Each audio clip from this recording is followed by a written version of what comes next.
भन्दिन भो समस्या हाल्देऊ न बैना भए त्यही तिम्रो सल्देऊ न। बर्खाको बेलामा हे आकाशबाट पानी नि बर्सियो आज सल ल्याउनलाई बिर्सियो।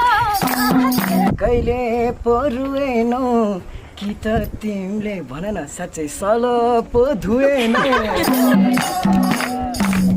हे प्यारी भनौ म यस्तो खोजमा छु तिमीलाई सल धुन लगाउने सोचमा छु।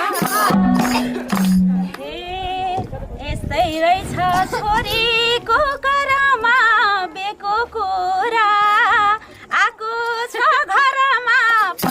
काल उमेर बिहे गर्न तिम्रो कति हो उमेर।